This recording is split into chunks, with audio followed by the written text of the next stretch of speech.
tardes, compañeros, compañeras.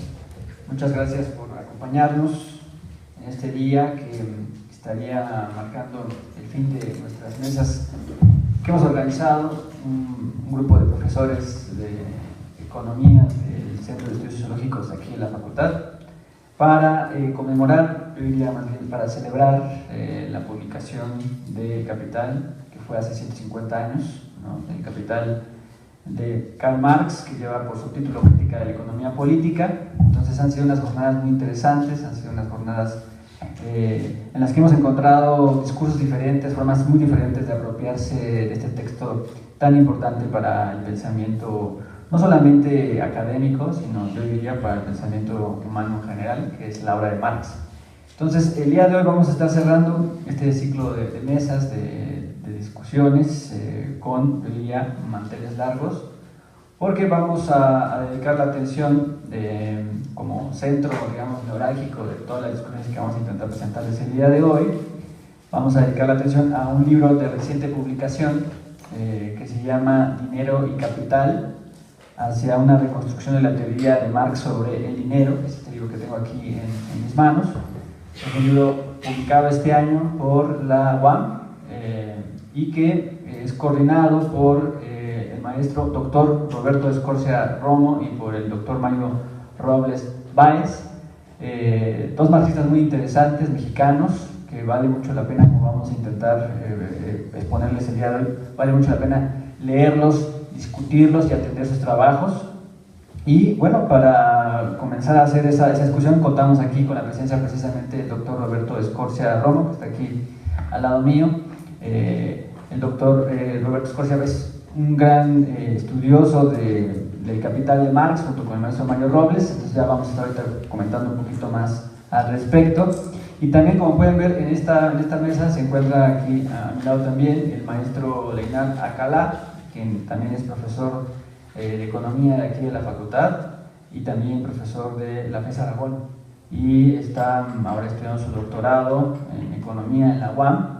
Y acá también comparte la mesa con nosotros nuestro amigo y compañero Iván Carrasco. Iván Carrasco es licenciado en filosofía y maestrante también en filosofía. Ha trabajado la obra de Georgi Lukács, de Marx y de Hegel, Bolívar Echeverría. Entonces yo creo que va a estar muy interesante el intercambio que vamos a intentar tener. Y bueno, pues entonces sin mayores preámbulos le cedería la palabra a Leynard Alcalá, que nos va a introducir un poco a la discusión, ¿no? Para que veamos por dónde van a estar esos vértices de discusión, ¿no? Hola, ¿qué tal? Muchas gracias, Fernando. Roberto, bienvenido. Vale. Bueno, en general mi intervención me gustaría más que se centrara en dos ejes, ¿no? Uno que está muy ligado a mi formación en la UAM, en la economía política, mi formación que he tenido como punto de partida los dos autores del libro, el doctor Roberto Escorcia y el doctor Mario Robles. Actualmente el doctor Mario Robles es mi asesor de tesis doctoral, entonces se imaginarán que muchos de esos textos ya los he tenido que trabajar desde hace tiempo. Y Roberto fue uno de los culpables por los cuales comencé con la economía heterodoxa después de una formación muy ortodoxa como economista, entonces también es culpable que ahora esté con este discurso en torno a Marx y vaya, ¿no? Ahora en la teoría del dinero. Entonces, esa sería una dimensión de participación, y por otro lado, conceptualizar algunas cosas, presentar algunas ideas generales sobre el texto que me atrevo a rescatar, pero dando oportunidad a que, aprovechando que tenemos a Roberto aquí en la mesa, él sea quien puntualice y nos pueda expresar más sobre el desarrollo, el contenido, el objetivo y el alcance de este libro tan importante, ¿no? Bueno, en primer lugar me gustaría mencionar que al desarrollo de este libro, de alguna forma me tocó conocerlo, el proceso de desarrollo, como estudiante de doctorado y como alumno ya del doctor Mario Robles. Y lo que me gustaría enfatizar aquí, cómo nace la necesidad de profundizar sobre lo que es la teoría del dinero en Marx. Eso es lo central. Pero no solo eso, sino cómo a partir de este examen crítico de lo que es la teoría del dinero en Marx, tenemos alcance para poder hacer una crítica a las demás teorías de la ciencia económica. Ahora bien, para no colocar en términos tan economicistas este discurso, si ven, en la mesa en realidad estamos tanto economistas como filósofos hablando en torno, o vamos a estar hablando en torno de un tema que es central para entender el modo de producción capitalista, ¿no? Que es el dinero.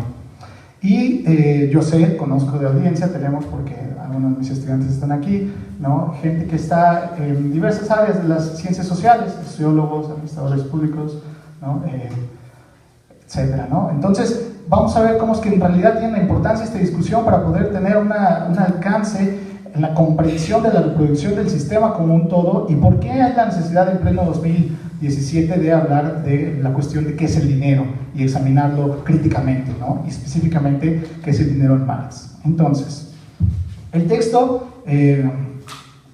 cuando tengan la oportunidad de verlo, verán que tiene por eje hacer una crítica a las distintas tradiciones para conceptualizar el dinero, la teoría económica. Con esto me refiero específicamente a la teoría neoclásica, a la teoría clásica, a la teoría, lo que llaman los autores más monetarista, que es una lectura de Keynes o los post-keynesianos, y además, dentro de la misma tradición marxista, cómo se conceptualiza el dinero en la teoría del capital que desarrolla Marx.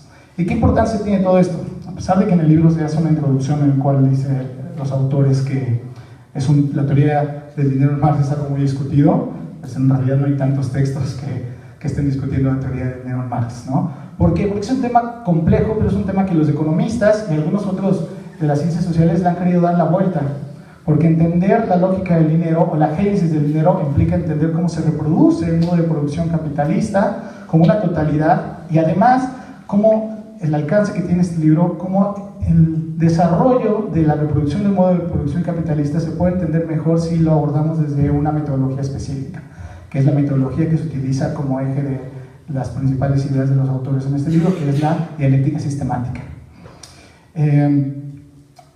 Mario Robles probablemente sea el único autor mexicano, o el primer autor mexicano, si no me equivoco, Roberto, que vino con el discurso de la dialéctica sistemática a las universidades en México, ¿no? Este nuevo método de presentación, una nueva lectura hegeliana de cómo es que Marx expone su obra. Entonces ahí nos ha llevado muchos entre este camino tortuoso que es entender la lógica de dialéctica de Hegel. Pero no solo eso, sino hacer una lectura del Capital a partir de elementos que nos pueden servir para entender la obra como una obra, uno, incompleta, y dos, que está dividida en diferentes momentos de presentación. Entonces, para eso nos tenemos que hacer uso de muchos recursos, tanto filosóficos, que no somos filósofos, aquí el único filósofo es Iván, pero también críticos de cómo hacer una lectura de estas categorías tan importantes en la teoría de la economía política.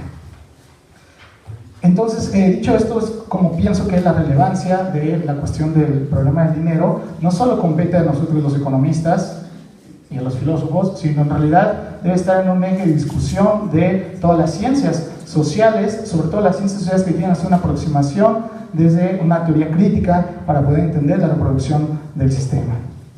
Y bueno, ya nada más para mencionar algunas cosas, en este libro se reúnen varios textos de autores que, gracias a mis profesores, he tenido la oportunidad de conocer, a la mayoría, a excepción de Arthur y Belia Flore, ¿verdad? Hemos tenido oportunidad de conocer, de discutir con ellos, de levantar estas reflexiones en torno a cuál es el problema central del dinero en la teoría de Marx, y además, como uno de los ejes de nuestro posgrado, del cual el doctor Roberto es coordinador, la maestría y el doctorado de Ciencias Económicas, tiene siempre como incentivo a hacer una crítica a la teoría económica en general. Entonces también hemos tenido profesores que han dado unas aportaciones destacadas en cuestión del problema del dinero, por ejemplo, en la teoría clásica y neoclásica. Entonces, me atrevo a decir que este libro es resultado se llama Marx, ¿no? De síntesis de múltiples determinaciones que reúne tanto el trabajo de los profesores investigadores de la UAM como el trabajo de los estudiantes que hemos tenido en la discusión de estos temas, ¿no? Pero siempre con la idea del aprendizaje. Y no todos los autores que se recogen en este libro son autores destacados en sus áreas, autores de nacionalidades, por ejemplo está Roberto Fineschi, que es un lector y además uno de los editores de los manuscritos de la obra de Marx, del alemán, que lo estoy traduciendo al italiano primeramente, ¿no? También están otros autores, por ejemplo, como dos autores específicamente, tres autores de Argentina que tenemos también el placer de conocer y discutir con ellos. Guido, por ejemplo, que también hace una discusión histórica lógica sobre la génesis del dinero en la teoría marxista. Tenemos autores como Tony Smith que hacen una discusión sobre el papel del dinero mundial desde la teoría crítica de Marx y además haciendo una observación crítica, una teoría llamada la poskeynesiana, unas observaciones metodológicas sobre el concepto de capital, que ya el profesor Roberto podrá profundizar en eso, cómo el concepto de capital es relevante para entender qué es el dinero en la teoría de Marx, y de eso está a cargo mi asesor, el doctor Mario Robles, en el texto Dinero y Capital en General. Y también la propuesta del profesor Roberto, donde hace una lectura del devenir dialéctico de esta categoría del dinero, desde su cuestión más fundamental como la mercancía, hasta como esta, que viene en mero signo, pero recogiendo todo un debate que hay en la literatura marxista a partir que se centra en más bien si el dinero deja o no de ser una mercancía para pasar a ser un signo. Entonces hay una aportación relevante para poder sumar respecto a este conflicto que hay dentro de la propia tradición marxista sobre esta cuestión, ¿no? Y al final, bueno, ya, más adelante tendré la oportunidad de hacer más participaciones con unos cuestionamientos concretos que tengo. El objetivo de esta intervención es hacer una presentación general de los temas que se van a estar abordando en esta mesa, en algunos, ¿no? Teoría del dinero en Marx, el problema del dinero en la ciencia económica en general, la dialéctica sistemática, ¿no? El uso de la lógica dialéctica como el método para presentar los diferentes momentos en que se está estructurada la obra del capital, enfatizar el concepto de capital para poder hacer una lectura metodológica, histórica y lógica también de la obra de Marx, y distintas versiones sobre este problema, ¿no? Entonces regreso, a pesar de que los autores hablan de que es un tema muy discutido, en realidad tenemos la oportunidad de tener un libro donde está bien sintetizado muchos de los debates que aún siguen sin resolverse, ¿no? O que se está tratando de proponer unas primeras soluciones sobre qué es el dinero y el capital en la teoría del Marx. Y bueno, ese es por el momento mis comentarios. Muchas gracias, Leinat. Entonces ahora le damos el paso a Roberto para que nos profundice. Bueno, pues primero gracias a todos ustedes por estar aquí, con un día lluvioso y que se da la escapada, los que vienen del norte, que en especial de Leinat, pero gracias a todos por estar acá, y muy en especial claramente a los colegas que nos acogen en esta la casa más grande del país, en la UNAM, y que es muy grato para nosotros que nos den un espacio para dialogar, para presentar algunas ideas. Gracias a los compañeros que van a comentar, que hicieron el esfuerzo de leer la obra. Entonces, muy agradecidos por estar acá. Claramente, hay compañeros de la UAM también que agradezco hayan hecho el viaje, Araceli y Ana, que vinieron a saludarnos hasta acá. Gracias, don Jaime, también ya es compañero de la UAM, así que gracias por estar todos acá. Y bueno, el libro, como señalaba Leinat, su título es Dinero y Capital. Quisiera recordar la sabiduría milenaria de mi madre, porque quiero contarles una anécdota antes de arrancar el tema. Cuando hice mi disertación de tesis, había una lámina que decía conclusiones. Después de una hora y tantos, porque claramente mis padres estaban a punto de desmayarse, y la primera conclusión decía: el dinero es importante. Y nos fuimos, ¿no? Afortunadamente me pasaron y todo, y nos íbamos en el camino, un tráfico terrible, y mi madre me pregunta: oye, hijo, quiero preguntarte una cosa, porque me llamó mucho la atención que una conclusión de ustedes, en tu caso, era el dinero es importante en la teoría económica. Sí, pero eso lo sabe todo el mundo, ¿no? Los niños saben eso. Tú cuando eras bebé ibas a la tienda y te comprabas huevitos, comprabas Kinder Dulces, lo que sea. ¿Por qué tienes que decir una conclusión? Te pasaste 4 años para decir que el dinero es importante. Bueno, no supe qué contestarle porque además, si le contesto mal a mi madre, un bofetadón o algo así, pero me parece que es un tema peculiar que nos estemos preocupando sobre qué es el dinero y la manera en que se debe conceptualizar. Cuando, en especial, ustedes deben recordar, hay muchísimos tratados sobre el dinero. Marx tiene algunas citas muy hermosas donde dice: el dinero te hace todo. Si tú eres feo, te hace guapo. Si eres tonto, te hace inteligente. El dinero funciona como un elemento muy interesante que construye identidad y que define una manera social de vivir. Entonces, la pregunta de qué es el dinero parecía un poco redundante. Señala Leinat que, bueno, hay muchos intentos nuestros por avanzar aquí sobre este tema, pero que según nosotros es muy discutido y que al fin de cuentas no acaba por, digamos, dar una solución completa al tema. Por ejemplo, para Keynes, heredando mucho el principio del principio freudiano, el dinero es una patología. El dinero es un tema que trastorna, que está muy en el interior del hombre, que lo hace ser un animal, los famosos espíritus animales que habla Keynes en sus obras. Pero Aristóteles tiene ya reflexiones importantes sobre lo perverso y lo importante que es el dinero. ¿Y por qué recuperar un tema así? ¿Por qué parece que ustedes, por ejemplo, ustedes y yo, tenemos que vivir todo el tiempo asociando y tomando decisiones sobre el dinero? Y decía, el dinero no es lo más importante, pero ayuda bastante. Entonces, el dinero no compra la felicidad, pero compra tacos, dice un amigo mío. Entonces, nunca he visto a nadie que coma tacos y sea triste. Bueno, ¿por qué estoy haciendo este tipo de cosas así? ¿Qué tenemos que entender por el dinero? ¿Por qué sería clave retomar este elemento tan fundamental? De entrada, justo porque creemos que en la discusión teórica lo que se ha dado es un total abandono de conceptualizar realmente el dinero. Por ejemplo, nosotros lo consideramos desde el punto de vista teórico en lo que llamamos la corriente económica dominante, donde el dinero es, por ejemplo, un elemento que se quita y se construyen los modelos sin el dinero. Esto, hay construcciones metodológicas. Ustedes, por ejemplo, recordarán la idea de cómo se construye el Estado, que supone que tú quitas el Estado, ves cómo funcionan las cosas, haces un caos total y puedes justificar de alguna forma la necesidad del Estado. Bueno, en economía se intentó algo así. Veamos cómo funciona la economía en un sentido real, quiere decir real, quitamos el dinero, vemos cómo opera y una vez que encontremos lo esencial del sistema económico, incorporamos la moneda.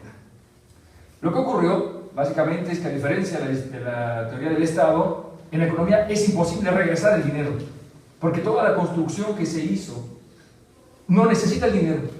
Entonces es una construcción lógica que es inconsistente en sí misma. Porque tú construyes sin dinero, luego quieres poner el dinero y te genera problemas terribles en términos lógicos la incorporación del dinero. Ricardo, que es uno de los principales autores que enfatiza muchísimo esto, dice: las producciones se compran solo con producciones, y recupera una vieja idea de Hume, donde David Hume indica un punto: el dinero solo es como el aceite, que de los engranes que permite que se muevan con mayor facilidad. Es decir, llegan de cuenta que el modelo económico está hecho con los engranes, eso es la economía real. Si ustedes lo ponen a mover, los engranes pueden atorarse o de plano desquebrajarse. Si tú le pones un fluido, esa cosa funciona bien. Hume hace esta idea, se recupera la teoría económica, los modelos más actuales de hoy. Eso es una buena pregunta, la pregunta que hacía la reina de Inglaterra en su momento a los economistas: hubo crisis, pero ustedes tienen modelos que dicen que no hay crisis, ¿qué pasó? Vale. Son modelos de economía financiera construidos sin dinero. Esa es un poco la preocupación que está en el fondo cuando uno analiza las construcciones teóricas sobre el dinero. Primera cosa que está ahí. Pero hay otras alternativas. La otra alternativa es la teoría asociada a Keynes, ya se dio bromas sobre la patología del dinero, que acaba en los post-keynesianos diciendo: todo es dinero, absolutamente todo es dinero. Y tú compras una acción y 2 o 3 días después tienes, estoy exagerando, 2 meses, 3 meses después tienes un rendimiento. Entonces, Marx hace unas críticas sobre esto, ya nos dice, para autores que piensan que el dinero se crea por sí mismo, y dice: es como si fuera un arte de magia, que hoy tengo 100 pesos, compro una acción y mañana tengo 150. ¿Cómo? ¿Quién sabe? La verdad es que la explicación teórica de los postkeynesianos que están en la otra banda, digamos, los que sí creen que el dinero es importante, es bastante vacía. En el sentido de que no pueden explicar cómo opera el sistema económico capitalista. En este contexto, es decir, la teoría dominante económica y la teoría heterodoxa, que es denominada así, donde no se puede explicar el funcionamiento del sistema, nos dice hay que buscar una alternativa distinta. Parece que mi madre no solo estaba equivocada, no lo diría enfrente de ella, no estábamos seguros nosotros, como economistas, tal vez, o como los colegas ahora que me van a suceder, tengan una idea más clara. Pero los economistas tenemos una dificultad enorme de entender cómo es que funciona el dinero.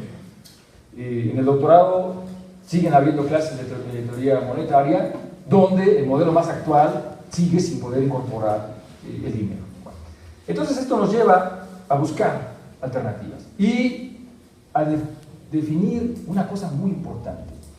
No se trata solo de indicar que el dinero ha existido siempre. Esto es un tema harto discutido. Por ejemplo, tuvimos acá la presencia hace como 3 años de Gray, de Randall Gray, que vino y dijo: el dinero existe siempre, ustedes pueden constatarlo a nivel antropológico, pueden constatar, claro que hubo el trueque en sociedades así, medio aisladas, que no se constituyó realmente como una totalidad. Dice, el dinero existe siempre, entonces no tenemos por qué discutir la existencia del dinero. Eso ya se da por sentado. Tal al grado que incluso dicen, las deudas es el origen de todo.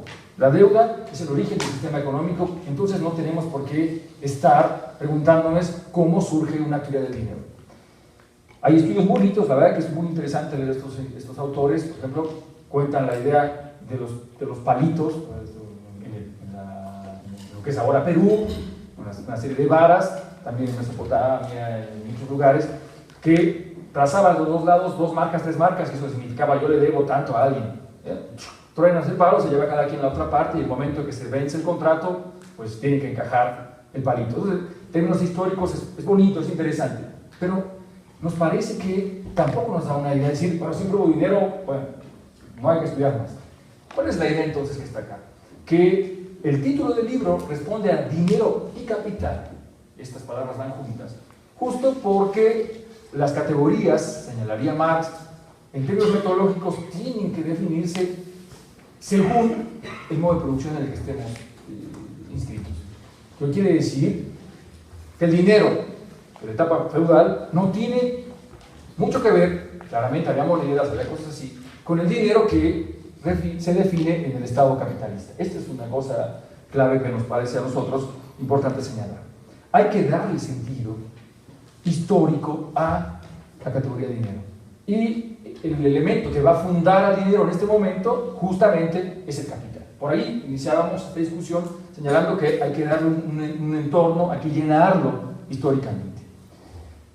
¿Cómo lo hacemos? Esta es la idea básica. ¿Cómo reconstruimos esto? La verdad es que yo tengo que reconocer que es ahí colándome ya de Mario. Mario fue también, como el caso ahora de la INAD, mi director de tesis, y ahí discutíamos cosas que él ha traído hace muchos años. ¿Cómo se determina justo la presencia del dinero? ¿Cómo se va a pasar en una sociedad capitalista a definir lo que es el dinero? ¿Cómo arrancamos acá? Arrancamos reconociendo una cosa interesante para nosotros. Se acusó a Marx en Marx es de los autores más acusados en general, pero alguna de las acusaciones era: Marx es un metafísico. Joseph Schumpeter, que es un autor importante de la teoría económica, decía: a Marx no, porque Marx es un metafísico que le gustan esas cosas que no existen. Joan Robinson, que es una seguidora del postkeynesianismo, decía: si tú lo hablas en inglés a un marxista, él te contesta en hegelés, y les importan cosas que no existen, porque ¿a poco tú has visto caminando contigo un cúmulo de valor y tú no observas por acá el capital? Eso no se ve, lo que tú ves es dinero, lo que tú ves es mercancías. El punto de partida es interesante para nosotros porque justamente la idea es que Marx no solo era metafísico en nuestra opinión, sino la realidad es metafísica. ¿En qué sentido es metafísico? Se va a presentar invertida a lo que realmente es. ¿Por qué iniciamos con esta discusión? Lo que tú ves, analizando un poco la manera que cuando ustedes aprenden Smith en cualquier licenciatura, es Smith abrió la ventana y vio a los muñequitos, a los agentes, ahí se tienen que usar agentes porque no son, que están intercambiando mercancías. Y lo hacen a través del uso del dinero. Entonces lo que tú observas son mercancías intercambiándose y dinero. Puedes partir metodológicamente de esas categorías y entonces discutir. O nosotros creemos que justamente esto no es suficiente. Lo que se observa tiene que ser explicado a través de una construcción justamente metodológica que nos permite encontrar la raíz, el fundamento de eso que se observa. Y arrancamos justo con esto. La introducción hace una presentación metodológica usando el silogismo hegeliano. Estoy seguro que me voy a meter en problemas con él porque los filósofos como los filólogos, Araceli y yo tenemos un amigo, Roberto, que un día, según ya lo padeció como yo, una traducción del italiano al español, y él te responde: esta palabra no se puede usar así porque no coincide, con mil cosas que es difícil de estar haciendo. Bueno, yo creo que me voy a meter problemas con él. Usamos el silogismo, que está en la parte del concepto de la lógica de Hegel, universalidad, particularidad y singularidad, para entrarle a esto. ¿Cómo el dinero se va a presentar en toda la obra de Marx? Estamos conmemorando los 150. Y de hecho el libro está construido básicamente en el tomo 1. Hay cosas que se escapan un poco, pero bueno. ¿Cómo vamos a lograr que el dinero aparezca en toda la obra?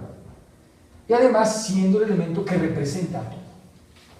¿Sí? Se vuelve el instrumento a través del cual básicamente todo se mide.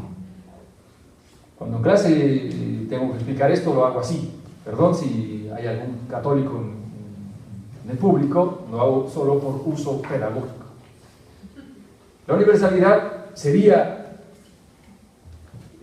todos tenemos a Dios, Dios es el universal, Dios es el que funda todo. Las formas particulares son cada uno de ustedes y nosotros, que somos una encarnación de Dios. ¿Sí? Tenemos la universalidad dentro de nosotros. Pero de todos ustedes y de todos nosotros, ninguno de nosotros tiene línea directa con Dios, excepto uno, que vive en el viejo continente, viejo porque nos descubrieron después, que es el Papa. El Papa es el representante de Dios en la tierra. Él es el singular. Él es como todos nosotros, pero con otras atribuciones. Justo arrancamos señalando, el dinero tiene algo así con las mercancías. Es una mercancía, inicia como una mercancía, pero acaba siendo la mercancía más importante, dice Marx, es el Dios de las mercancías. Es el elemento a través del cual se manifiesta todo. El valor. Arrancamos varias discusiones aquí. Claramente, uno, el dinero inicia siendo una mercancía en nuestra propuesta. El dinero no puede ser una deuda, como le decía hace ratito, no es Randall Gregg, es una mercancía que después metodológicamente va ofreciendo la posibilidad de convertirse en un signo de valor. Por ejemplo, hoy olvidé mi cartera, olvidé todo, le contaba a la INAD, pero yo llegué a la UNAM con un Uber, que se paga, desafortunadamente, es caro además, pero se paga con un dinero que yo no traía en la bolsa. Ana Lilia, que trabaja con nosotros, le pagó el desayuno porque no teníamos nada para poder hacer esto. Sí, el uso de instrumentos no mercantiles, que no se tocan, que no están palpables, es lo que hoy vemos. Dicen, ¿para qué quieres una teoría del dinero que es mercancía? Esta es una discusión que está en el libro, en dos textos. En el texto que es escrito por Gastón Caligaris junto con Guido Starosta y en el texto que es de mi elaboración. Y la idea justo para nosotros es decir, el dinero es una mercancía que permite posteriormente ser sustituido por símbolos del mismo. Hay frases bonitas de Marx, la forma espectral, la sombra del dinero, cosas de ese estilo que van apareciendo en toda la obra. Primera discusión importante para nosotros es esta: ¿cómo arranca Marx presentando en el tomo 1 el dinero? Y cómo ya desde ahí tenemos ya elementos que nos permitirán abordar cosas como las que vivimos hoy. Este es el punto. Conmemorando 150 años, uno dice, bueno, es una obra del siglo XIX, es obsoleta, no tiene mucho más sentido que discutir, y nosotros decimos, ojo, desde el tomo 1, que apareció en 1867, bueno, sabemos toda la historia, las dificultades, las diversas ediciones, está diciendo, ahí están elementos para el proceso de simbolización del dinero. Y entonces también del valor. Esto es una cosa clara. Armado a esto, tenemos la discusión justo de, ya no con los poskeynesianos, ya no con Ricardo, ya no con Hume, sino con algunos marxistas, que esto es un punto claro. Alberto Ortiz decía constantemente que si un marxista se pelea con un no clásico, se dan golpes, hasta con guantes de box. Pues un marxista se pelea con otro marxista, él decía, sacan las armas, las espadas, bombas nucleares, ese tipo de cosas, discusiones que se establecen entre marxistas. Bueno, la verdad pues lo digo porque aquí hay muchas discusiones contra marxistas. El texto de Tony Smith es directamente contra los poskeynesianos, es el único que está destinado justo a discutir con los poskeynesianos, pero todos los demás, por ahí tiras un golpe a alguien que conociste por ahí en algún evento, un marxista que no te cayó bien, o cosas así, ahí vas constantemente discutiendo. Primera discusión clave para nosotros es la relevancia del dinero para constituir el valor. Este es un punto importantísimo en el texto de Christopher Arthur, que el dinero permite la existencia del valor. Y uno diría, como mi madre, eso parece que es evidente, ¿no? No.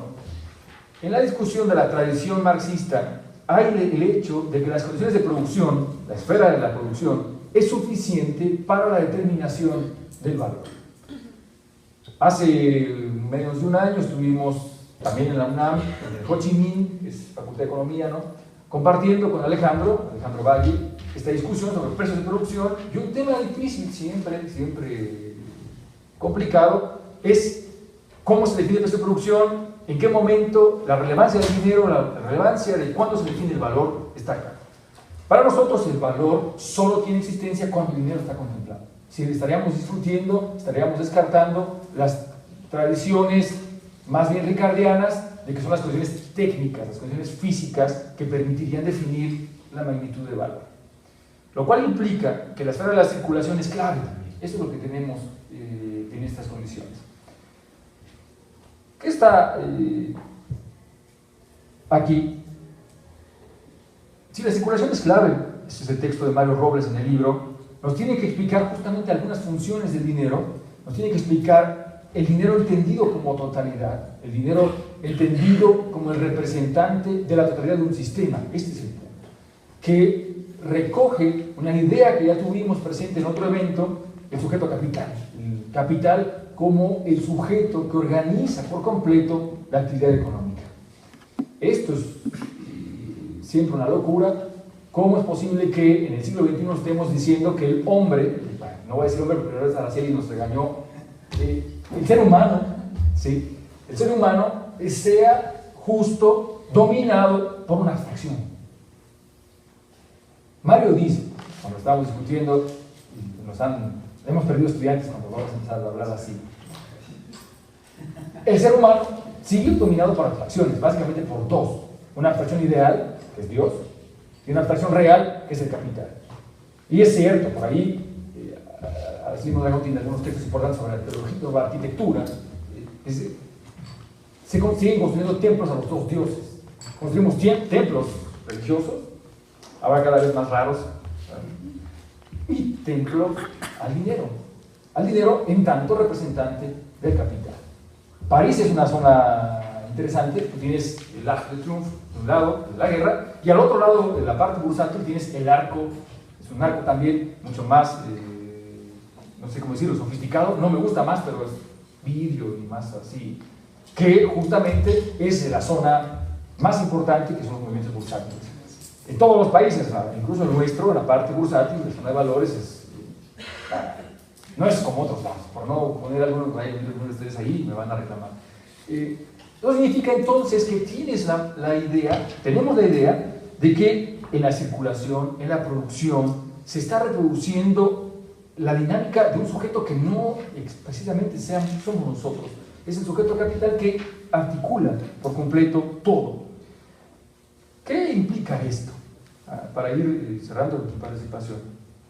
Esos temas, la importancia del dinero en cuanto a colocación del valor, está en Arthur. La relevancia del dinero mercancía está en los textos que ya mencioné. La idea de la circulación y su importancia acompañando la producción está en el texto de Mario. La idea de que el individuo está sometido a algunas condiciones que no son exactamente las que uno decide, está en el texto de Tony Smith, por ejemplo, diciendo algo. Los economistas tienen pensado una cosa muy en sus orígenes que es un total error. La economía se organiza para satisfacer necesidades humanas. Entonces bastaría con algo de bondad de alguien para que de repente, bueno, ya, tú estás muy pobre, ahí te va algo más. Eso resolvería el asunto. La cosa que dice Tony Smith acá, que eso suceda, es tan probable como yo me convierta en el Papa que les decía hace rato, que es el mero mero, porque el punto, la cosa que domina la organización productiva y social es la valorización y no las necesidades humanas. Esto es un tema clave para nosotros en términos de cómo se debe entender la sociología, por ejemplo, en términos de que aquí no estoy con economistas, cómo tiene que entenderse la manera en que la ideología se construye, el uso del concepto de libertad, por ejemplo, es un tema que está en discusión acá. Todos nosotros somos educados, égalité, fraternité, liberté, ¿no? La Revolución Francesa como el elemento que sostiene toda la construcción social. Cuando nos dice que la libertad que existe aquí es la libertad del valor de cambio, es la libertad del capital manifestado a través del dinero. Esto es una cosa que está en este libro también. ¿Cómo entendemos entonces esto? Se hace un rastreo de las obras de Marx. Nosotros básicamente trabajamos en la contribución y en el tomo 1, cosas también los nutrices. El texto que más hace un análisis de la evolución de las obras es el texto de Roberto Fineschi, que hace básicamente va cortando cada uno de los textos, ¿cómo se dice? Cuando te operan, bueno, hace cortes, eso. Hace de cada uno de los textos y los compara. En la primera edición del tomo 1 decía esta palabra, en la de segunda edición no, y eso fue ganando o perdiendo elegancia. Está una discusión sobre si dinero y equivalente general son lo mismo. Hay otra discusión, por ejemplo, sobre que en términos metodológicos tú no requieres una mercancía para que sea el dinero, pero la historia te exige el uso de algunos metales preciosos para hacer la mercancía dineraria. Esto está en el texto, Roberto. Va a una discusión precisa sobre la evolución del mismo Marx. ¿Cuál es el punto que tenemos acá? Que la teoría de Marx no solo es distinta a las otras teorías, sino que la teoría sobre el dinero de Marx, por ahí Moreno decía, nosotros teníamos teoría del dinero de Marx, y decía, no, esto es como si habláramos de que el dinero que tiene Marx en su bolsa, que casi nunca tenía, ¿no? Este es un tema. Por ahí hay una carta muy bonita que dice, yo debo ser el estudioso del dinero que más lo ha padecido, palabras más, palabras menos. Y pues siempre vivía de lo que le mandaban sus amigos, por ahí Engels es el típico, bueno, eso es otro tema, perdón por la... Bueno, lo que estamos haciendo es discutir la teoría que construyó Marx, en un sentido de que hay cosas que construir. Esta es un poco la idea, que Marx tenía muchas cosas, avances importantísimos respecto a las teorías que él estudió, pero que hay muchas cosas por seguir discutiendo, hay cosas por seguir elaborando, hay cosas por seguir construyendo, y que nos parece que es un libro que hace la invitación a esto, al reconocimiento de las insuficiencias también de una obra como la de Marx. En especial el texto de Mario es suficientemente crítico con Marx, tal vez que deben ser los años lo que le permite decir, Marx se equivocó aquí, ¿no? Uno todavía escribe con mucho miedo, ¿no? Pues como Marx, tengo un póster ahí, no puedo decir algo mal de Marx, ¿no? Se construye así, replanteándolo a través de una relación harto discutida y muy polémica, que es Marx y Hegel. Esto es algo que nos parece también a nosotros clave, intentar plantear la discusión de estos temas con un método que claramente nos da de cocazos, porque uno aprende en la preparatoria y en la licenciatura, el método científico correcto es este y este. Después te dicen, no, pues mira, con la pena, tu método científicamente correcto era bastante incorrecto para esto. Este es algo que quiero señalar, porque luego, entonces tiramos el método científico. No, si tú vas a mandar un cohete a la luna, no puedes agarrar ese Hegel, la idea, no, es un tema que es importante explicar aquí. Entonces estamos abriendo el debate de Marx desde un punto de vista metodológico. Esto es lo que queremos que el libro haga, más bien provocar, más que dar respuestas. Eso siempre se dice cuando todo lo que está acá está en duda, ¿no? tenemos que invitar a la discusión, a abrir a ustedes como colegas este tipo de discusiones. De hecho, el libro está en un nivel de teoría, pero el último capítulo avanzó justo al intento de aterrizarlo en algún estudio de caso, lo que tiene que ver con el tipo de cambio de Venezuela, con un amigo, Juan Corbin, que cuando llegamos el libro al comité nos preguntaban, ¿y este capítulo qué onda? Parece que es un poco distinto a todos los demás, ¿por qué está acá? Bueno, nos parece importante también que Marx tiene que actualizarse, discutirse en una visión metodológica, pero también por esta idea, por la vigencia y la relevancia de atender, de permitir atender temas como este. Bueno, el tipo de cambio en la economía ya concreta, ese es el punto. Bueno, pues gracias, y esperaría claramente algunos comentarios, espero, y bueno, también estoy dispuesto a... Gracias.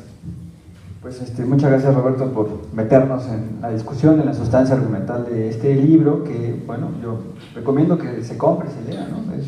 Dinero y Capital se encuentra a la venta en... Bueno, lo pueden en muchos lados, y la editorial Itaca tiene bastante difusión, coloca, en Fondo Cultura está, en Gandhi está, creo que en la UAM no está, no, debe estar, sí está, sí está, no, es un texto no sé qué tan caro, me parece que es caro por una cosa. Quiero decir una cosa, por los derechos de autor. Como hay autores extranjeros, Palgrave cobra una buena cantidad de dinero, pero el UAM hay un descuento importantísimo, para profesores es o sea que si un día van, pueden conseguirlo más barato. Estamos en época de bueno, entonces podemos, no me quedaron. Muy bien, entonces ahora vamos a abrir, digamos, la discusión, ¿no? La idea original de esta mesa era que fuera una mesa redonda de discusión, ¿no? Entonces, bueno, ahora vamos a darle el micrófono a Iván Carrasco, ¿no? Para que nos pase sus apreciaciones. ¿Qué tal? Muy buenas tardes.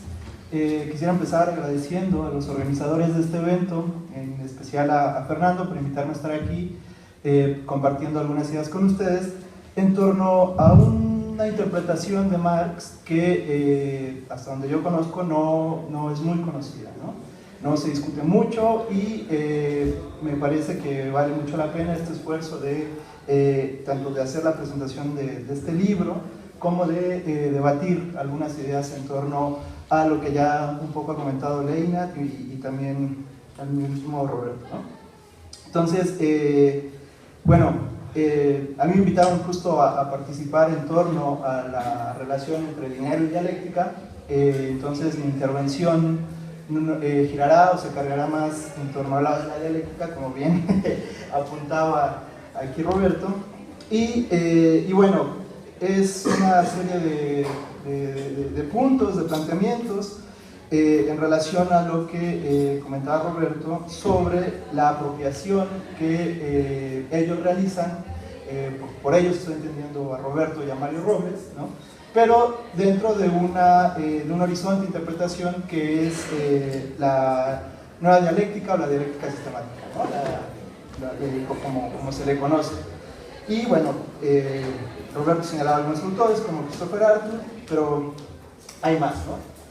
Entonces, bueno, quisiera empezar diciendo que la relación entre Marx y Hegel pues, es una relación que se ha discutido durante todo el siglo XX, hay escuelas de interpretación en torno a esta, tanto a favor de ver una relación positiva y de apropiación entre Marx y Hegel, como también una escuela negativa, una interpretación negativa, como el caso paradigmático es Lucio Coletti, ¿no?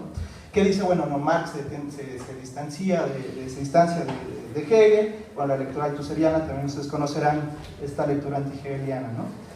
Por eso me parece relevante los aportes que realiza la nueva dialéctica, repito, en la que se enmarcan tanto Mario como Roberto, y bueno, eso es un punto importante, ¿no? Dentro de las discusiones en el marxismo, si algo existe, por ahí hay gente que dice que no existe algo como tal, existe las ideas de Marx que se pueden discutir, pero bueno, en ese sentido habría que decir que desde Marx mismo la relación con Hegel es diferenciada y es crítica, ¿no? Marx se concentra básicamente en 3 textos.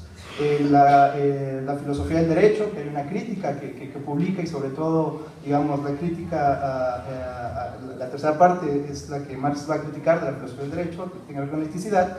Está también la crítica que encontramos en los manuscritos del 44 en relación a la fenomenología del espíritu, y ahí, digamos, Marx desarrolla una crítica pues puntual, es bastante sintético, pero hay una argumentación pues crítica en torno a la obra.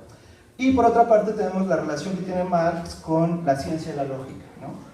Esta relación, que es la que explotan estos autores, es la que pues más, quizá la que menos se ha discutido en cierto sentido, ¿no? Y que genera una serie de preguntas, interrogantes, que pues afortunadamente ahorita con los compañeros que también entran a Hegel, y sobre todo aquí con Roberto, pues quizá nos permite compartir algunas dudas y algunas precisiones, ¿no?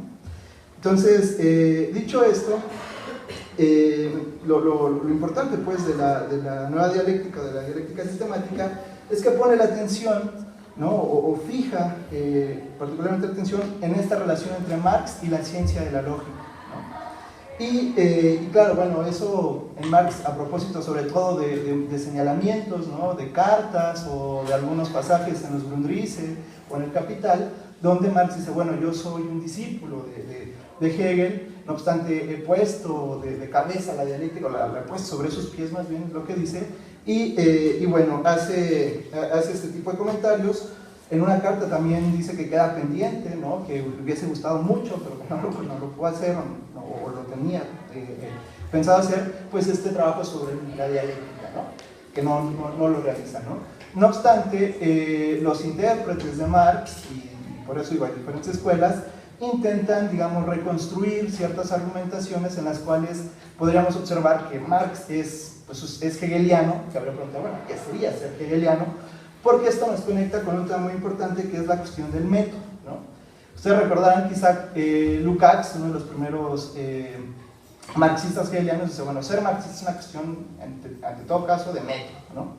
Y bueno, él da su explicación de qué significa eso, pero aquí lo que me interesa exponer, o bueno, compartir más bien, es cómo para Hegel, ¿no? el método quizá dista de lo que puede entenderse, o de hecho dista en efecto de lo que se entiende comúnmente como método, ¿no? Y que quizá ahí habría una prueba de fuego, por así decirlo, ¿no? Para ver si es en efecto posible aplicar tal método, por ejemplo, en el caso de la dialéctica, ¿no? de la mercancía, dinero y capital, ¿no? ¿Es posible hacer esa aplicación? O quizá lo que está haciendo Marx es algo completamente nuevo y original, no lo sé, ¿no? Es una pregunta, ¿no? ¿Está siguiendo a Hegel en ese sentido? O lo que está haciendo Marx es quizá recuperar, ¿no? Habría que ver ahí qué recupera, qué deja, qué no, qué sí, ¿no? O está haciendo algo nuevo, ¿no? Por ponerlo con esta palabrita, ¿no? Porque justamente para Hegel el método no es una serie de pasos que se aplican a un objeto externo a aquello que queremos conocer, o aquello de lo cual, me gusta decirlo más, se da cuenta de, ¿no? Aquello de lo que se da cuenta de, dice Hegel, implica no, para poder dar cuenta de ello, implica no una serie de pasos externos, ¿no? A manera de guía, ¿no? Que permite entonces aprender, digo con H, ese método, ese objeto, ¿no? Por el contrario, la ciencia de la lógica, Hegel define precisamente al método. Voy a leer una pequeña cita, ¿no? Dice Hegel al respecto, en la introducción a la ciencia de la lógica: el método es la conciencia de la forma del automovimiento interno de la lógica, ¿no? Hegel está discutiendo no solo con Kant, sino con toda la tradición que le precede, porque para él de lo que se trata es justamente encontrar el método absoluto para conocer. Digo, las palabras a lo mejor aquí les van a sonar un poco extrañas, para conocer lo absoluto, ¿no? Entonces, para esto, lo que hace Hegel es decir, lo que hay que hacer es más bien un proceso de autoconciencia del movimiento que tiene este absoluto que se despliega. por ponerlo ahorita quizá en términos muy rápidos, porque veo ahí caras como que, ¿y esto qué, no? Lo absoluto podríamos entenderlo, y digo, y ahí, digamos, con pincitas y con mucho cuidado, como la totalidad de lo real, ¿no? Esta idea de la totalidad que viene recogida o que recogen tanto Mario como Roberto, o bueno, en general la nueva dialéctica, es un concepto nodal, ¿no? Pero bueno, entonces, ¿qué es lo que lleva a cabo Hegel en la ciencia de la lógica, ¿no? Y esto me parece importante, lo quiero, digamos, conectar a riesgo de que suene un poco confuso, espero que no lo sea, con lo que sostiene la nueva dialéctica, que dice, hay que separar, o de hecho hay una separación, ¿no?, entre la dialéctica histórica y la dialéctica que ustedes llaman sistemática, ¿no? Esto es realmente un tema bastante interesante, no solo en Marx, sino en Hegel, y claro, aquí Hegel porque ellos lo retoman, dicen ellos de Hegel, pero en Hegel justamente esta quizá aparente oposición entre dialéctica sistemática y dialéctica histórica no es tal, ¿no? De hecho, en el prólogo y en la introducción a la ciencia de la lógica, lo que nos dice es, bueno, aquí hay que suponer la fenomenología del espíritu, y la fenomenología del espíritu sí es un desarrollo histórico, y bueno, de ahí muchos marxistas han hecho desarrollos, pero que es un desarrollo histórico concreto que señala momentos esenciales dentro del desenvolvimiento de la historia cronos-occidental, ¿no? Y dice Hegel, bueno, pero de lo que se trata en la ciencia de la lógica es de conocer, o bueno, es de dar cuenta de las esencialidades puras, ¿no? Estas esencialidades puras, dice Hegel, podríamos entenderlo como estas estructuras internas, inmanentes, que configuran la totalidad de la realidad. Aquí entonces se presenta un problema porque hay quien dice, bueno, eso entonces lo que está haciendo Hegel es simplemente enunciar conceptos, categorías, es decir, ideas, ¿no?, como justamente vulgarmente o cotidianamente, diríamos, se entiende. No obstante, en Hegel hay una separación de lo que quiere decir idea, de lo que quiere decir concepto, de lo que quiere decir categoría, ¿no? Entonces, a veces, por ejemplo, en ciertas interpretaciones, cuando se hace la separación entre material o material ideal, ¿no?, real o ideal, a veces en Hegel esas diferencias, y es muy insistente en ello, ¿no?, dice, no son tales, ¿no? Entonces se presenta ahí un problema en relación a este tipo de, igual, ¿no?, la relación entre forma y contenido, ¿no? O sea, que a lo mejor eso sí lo podríamos encontrar como diferencias sustanciales y ontológicamente esenciales en Kant, por ejemplo. Dice, bueno, una cosa es los 100 táleros, ¿no?, imaginarios, otra cosa son los 100 táleros reales, ¿no? O sea, hay diferencias ahí bastante importantes. Pero bueno, esto lo señalo y quiero leer otra cita que es de Marx, ¿no? Es a propósito del dinero, del dinero y del capital y cómo deviene uno en el otro y todo esto. Bueno, está también el trabajo de Roman Rosdolsky, ¿no?, que por cierto también se reivindicaba hegeliano, ¿no? Y bueno, él recupera una cita, digo, la cita se encuentra en los Grundrisse, y a partir de esta cita él fija una postura justamente en relación a la dialéctica, ¿no? Marx dice, cito primero a Marx, y dice, en otro momento, antes de dejar este problema, será necesario corregir la manera idealista de exponerlo, que da la impresión de tratarse de puras definiciones conceptuales y de la dialéctica de estos conceptos. Por consiguiente, deberá criticarse, ante todo, la afirmación, el producto o actividad deviene mercancía, la mercancía valor de cambio, el valor de cambio dinero, ¿no? Inmediatamente después de esta cita, Rosdolsky dice, pero bueno, Marx es consciente, y esa es la apuesta de Rosdolsky siguiendo a Engels, que la dialéctica que Marx está exponiendo en esta transformación, ¿no?, del valor de cambio de dinero hasta llegar al capital, es una dialéctica histórica, ¿no? Es decir, habría entonces una unidad, que eso también ya suena bastante hegeliano, y ahí hay también muchos problemas, entre una concatenación, pues, de procesos históricos que podríamos decir real empíricos, por ponerlo de una manera, y digamos la concatenación también lógica o conceptual, haciendo aquí ya evidentemente esta separación entre lo fáctico concreto, material empírico, y aquello que sería propiamente lo ideal, conceptual o categórico, ¿no? Repito, diferencias que en Hegel son difíciles, digamos, de entender, pero que conforman una unidad, ¿no? Y esto porque en Hegel, cuando habla del concepto, cuando habla de la idea, repito, no es lo que nosotros quizá comúnmente entendemos por idea o por concepto, ¿no?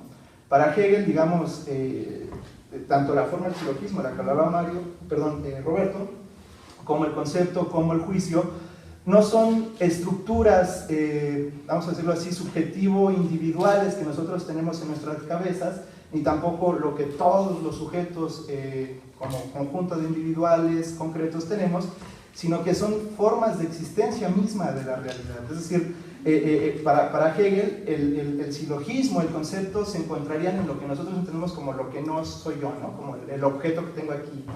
Pero de lo que está hablando Hegel, o lo que está diciendo Hegel, es que esas son estructuras internas, inmanentes, que se desarrollan en la totalidad de lo real, donde justamente allí, digamos, el ser humano, por lo menos desde la ciencia lógica, no tendría nada que ver, ¿no? No así en la fenomenología del espíritu, de la cual justamente Marx dirá, bueno, sí, Hegel entendió la autoproducción del ser humano de una forma idealista, porque para él la autoconciencia y el filósofo que piensa y capta la totalidad es el sujeto, cuando en realidad el sujeto son los hombres actuantes concretamente determinados que se relacionan metabólicamente con la naturaleza y entonces producen la realidad, ¿no? Sobre este punto y conectándolo con la pregunta con la que iniciaba Roberto, bueno, ¿qué es entonces el dinero, ¿no? El dinero nos comentaba, ¿no? Bueno, causa una serie de dificultades al momento de entenderlo, ¿no? Y aquí me gustaría recurrir a Isaac Illich Rubin, ¿no? Que me parece que da mucha luz en ese sentido, ¿no? Tanto metodológicamente, por así decirlo, como para entender pues, de qué estamos hablando, que hablamos en general, no solo del dinero, sino de las categorías económicas, ¿no? Y Rubin dice que habría que poner mucha atención, y esto es, digamos, quizá lo específico de Marx, en que las categorías económicas lo que expresan son diversos tipos de relaciones de producción que asumen la forma de cosas, ¿no? Entonces él dice, bueno, no es que el dinero exista en sí mismo y por sí mismo, digo, quizá en los modelos de los que nos hablaba se supone y luego existe y se supone su existencia, pero el dinero existe porque en última instancia lo que está detrás de ello es una relación social, entre la relación entre el comprador concreto y el vendedor concreto, lo que hay es una relación social que se mediatiza a partir del concepto, a partir del dinero, ¿no? Entonces, lo que tenemos aquí es que determinadas formas de relaciones sociales se expresan en determinadas categorías económicas que, especificadas dentro del modo de producción capitalista, asumen forma de cosas. Por eso entonces hablamos de dinero, hablamos de capital, hablamos de mercancía y no hablamos diáfanamente de las relaciones que establecen los individuos entre sí, ¿no? Entonces, eso, digamos, en relación a lo que comentaba Roberto en torno de la programización del dinero. Y claro, entiendo que ellos, digamos, están quizás suponiendo todo esto, ¿no? Y lo que les interesa es de alguna manera mostrar cómo, como nos comentaba hace un momento, cómo hay esta concatenación entre mercancía, dinero y capital dentro de lo que se entiende que sería la totalidad capitalista, ¿no? Y por qué entonces el dinero y la mercancía son formas de existencia del capital, ¿no? La cuestión ahí es justamente, y por eso digo, quizá está supuesto, es que las relaciones sociales o el trabajo parecieran no estar ahí, ¿no? A lo mejor están supuestas y en ese sentido solamente, digamos, se está moviendo la explicación en un ámbito pues lógico categorial como ellos lo entienden, ¿no? Entonces, esto me parece es relevante porque también veo que hacen el uso o empleo de una categoría, bueno, el concepto de Marx sobre el sujeto automático, ¿no? El sujeto que se autovaloriza, y que en otras escuelas de interpretación también, sobre todo en los últimos 30, 40 años, tomó mucha relevancia, como es el caso de la escuela de la Wertkritik, la crítica del valor, ¿no? Donde también señalan que este es un punto nodal para entender el proceso de reproducción capitalista. No obstante, críticos de esta interpretación señalan con insistencia, bueno, ¿y dónde queda entonces la lucha de clases? ¿No? ¿Dónde queda entonces el trabajo? Dentro de la escuela de interpretación de la Wertkritik hay una crítica muy sistemática y muy incisiva a la categoría de trabajo, y bueno, ellos estarán diciendo todas aquellas lecturas del siglo XX que ontologizaron el concepto de trabajo, pues en realidad pues, son erradas, están mal porque no entendieron, dicen ellos, que el trabajo es una parte, componente del sistema total capitalista y que por lo tanto no se puede reivindicar el trabajo. Ahí, digo, hay una serie también, digamos, de supuestos de lo que están entendiendo por trabajo, etcétera, etcétera, etcétera, pero el punto es ese, ¿no? ¿Dónde entonces queda la lucha de clases? ¿Dónde queda el trabajo? ¿Dónde quedan las relaciones práctico-materiales, como las entiende Marx, entre los hombres y entre la naturaleza? Si están supuestas, entonces habría que explicitarlas, entonces allí sí contestar, bueno, el dinero es ante todo una relación social, ¿no? Una relación social cosificada, reificada, que también tiene una necesidad, pero eso, a mi juicio, solamente puede entenderse desde el concepto de trabajo y desde el concepto de metabolismo social natural, como algunos lo llaman, ¿no? Y bueno, no quisiera extenderme más, yo había, digamos, quería enfatizar en algunos puntos sobre Hegel y sobre esa relación de la ciencia, la lógica y tal, pero bueno, yo dejaría así mi participación y pues agradezco nuevamente el poder estar aquí con Roberto, ¿no? Y con Fernando y con Leinat para discutir esos temas, ¿no? Gracias. Bueno, pues muchas gracias, Iván, por tus comentarios. Ahorita, a ver si tenemos tiempo, ¿no? Habrá posibilidades para pegar réplicas y contrarréplicas si es necesario. Y bueno, yo estoy jugando de una especie como de antimoderador, porque también voy a participar, entonces ruego que me disculpen la aspereza de jugar dos papeles, de desdoblarme en mi carácter de relación social, ¿no? Me va a decir Marx, ¿no? Bueno, yo quisiera comenzar felicitando de manera sincera, no protocolar, sino de manera realmente sincera, la aparición de este libro de Roberto Scorcia y de Manso Robles, porque en mi caso toca un tema que me ha ocupado, que me ha puesto a trabajar durante algunos años, que es precisamente intentar reconstruir la teoría del dinero en Marx. Entonces, este libro para mí es un aliciente de que no soy el único que se está discutiendo estos temas. Nunca he pretendido ser el único, pero el punto es volver a poner el acento en la idea de que en serio no se discute mucho el tema del dinero en Marx, por lo menos no en Latinoamérica, por lo menos no con la gente hispanoparlante, ¿no? Tenemos muy pocos trabajitos por ahí publicados respecto a ese tema. Incluso al interior de los propios economistas cuesta mucho trabajo que se considera Marx como un teórico del dinero, ¿no? Generalmente se le considera como un teórico del plusvalor, de la lucha de clases, de trabajo, como ya mencionaba Iván, o en el caso de nuestro centro, que es la UNAM, como un teórico de la famosa contradicción entre el valor de uso y el valor, ¿no? Que es la lectura, voy a decirlo así, hegemónica en estas latitudes, ¿no? Que es de Bolívar Echeverría, ¿no? Entonces, bueno, este libro, en mi opinión, pues nos permite darnos una idea de qué se está discutiendo a nivel mundial, ¿no? En esas latitudes donde no se habla castellano, y que nos permite entender esos puentes, esas conexiones, vamos a decirlo así, en una especie de diálogo sur-norte que ojalá sea más fructífero, ¿no? Entonces, en ese sentido, yo saludo muchísimo la publicación de este libro, y otra razón por la que la saludo es el horizonte desde donde se mueve el trabajo tanto de Roberto como del maestro Robles, que es tratar de construir algo así como un neomarxismo hegeliano, ¿no? Que eso ya es mucho que decir, ¿no? Mucha gente se espanta cuando uno dice marxismo hegeliano, ¿no? Que de por sí ya verselas con Marx es difícil, y ahora verselas con Hegel ya también es un doble tirito que hay que aventar, ¿no? Y muy duro, ¿no? Entonces, bueno, yo celebro eso porque también entre las locuras que hemos traído desde hace años es tratar de construir algo así como un marxismo hegeliano, ¿no? Que tampoco somos los únicos, ahí por el sur, en Chile, hay un maestro que está intentando construir eso, y ahí tiene un librito que se llama Proposiciones por un marxismo hegeliano, que yo recomiendo ampliamente. Ese libro se consigue de manera fácil en las redes. Y bueno, entonces eso me hace dedicarle la atención y nuevamente felicitar la aparición de este libro.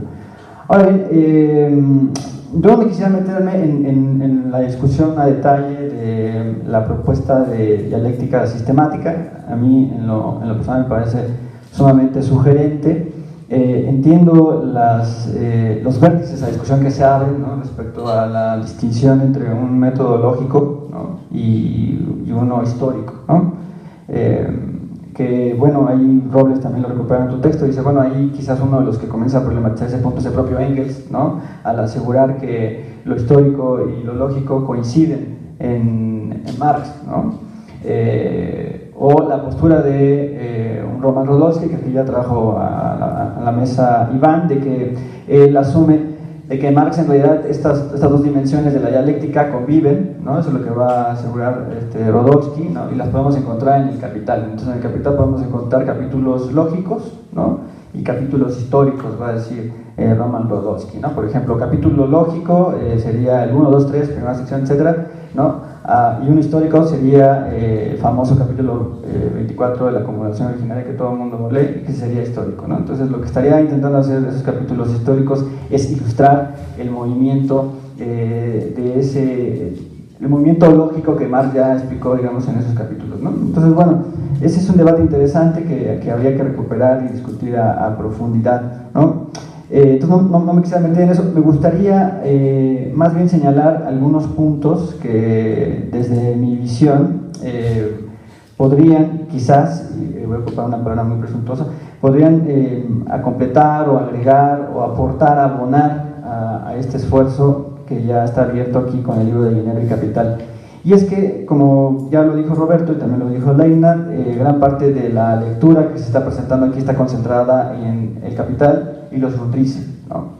Yo me atrevería a decir que la lectura de Maestro Robles es una lectura Grundrisse-Capital, ¿no? Tú dices también se toma la contribución, ¿no?, que sería como el texto que estaría mediando ahí, ¿no?, de los Grundrisse de 1857, la contribución del 59 y luego el Capital del 67, ¿no? Entonces, a mí me gustaría llamar la atención un poco sobre los escritos de Marx antes del 57, ¿no?, lo que se entendería como los escritos del joven Marx, y cómo desde allí comienza a gestarse la teoría del dinero en Marx, que finalmente tenemos, digamos, redondeada y presentada en el Capital, ¿no?, que ese es un tema que al maestro Robert le interesa mucho, ¿no?, el método de exposición o de presentación. Pero a mí me gustaría más bien intentar poner solamente algunas indicaciones sobre la génesis histórica de esa teoría, ¿no?, que me parece puede resultar un poco interesante y que además nos explicaría por qué para los economistas la teoría del dinero de Marx es sumamente desconcertante, ¿no? Si tú llegas con un economista neoclásico o convencional, ortodoxo, y le vienes diciendo que el dinero es el dios de la sociedad en la que vivimos, va a decir, pues compañero, no estamos haciendo ciencia, usted viene con ideología, ¿no? O si uno llega y le dice a un economista que el dinero es el sujeto real de esta sociedad, pues bueno, primero se van a sacar de onda porque ni siquiera van a saber qué es sujeto, ¿no? O sea, digamos, entonces la teoría además es desconcertante y uno se puede dar cuenta de ese punto si, por ejemplo, leemos esta cita pequeñísima que voy a leer de Marx, que pertenece al célebre año de 1844, ¿no?, que es el año en que Marx redacta esos famosos manuscritos económico-filosóficos del 44, y que dice Marx así, nada más, dice, el dinero es el alcahuete, o sea, ya no sujeto, sino alcahuete, ¿no?, entre la necesidad y el objeto, entre la vida y los medios de vida del hombre.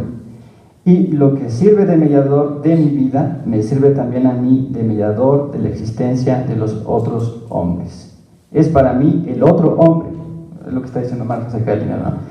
Entonces esto ya uno lee esto y dice, ay, híjole, esto está como que está muy raro, ¿no? Y además está más raro porque en lugar de citar economistas aquí Marx, pues en lugar de citar a David Ricardo, a Smith o a Mill, cita inmediatamente el Fausto de Goethe, ¿no? Y dice uno, pues ¿qué tiene que ver aquí? No solamente Fausto, sino que inmediatamente después viene una cita de Shakespeare, ¿no?, de una obra de teatro muy famosa que se llama Timón de Atenas, ¿no? De ahí viene la idea de que te timaron. Si alguna vez quieren saber ustedes dónde viene la idea de que te timaron, o sea, te hicieron menso, aquí viene la explicación, ¿no?, del Timón de Atenas.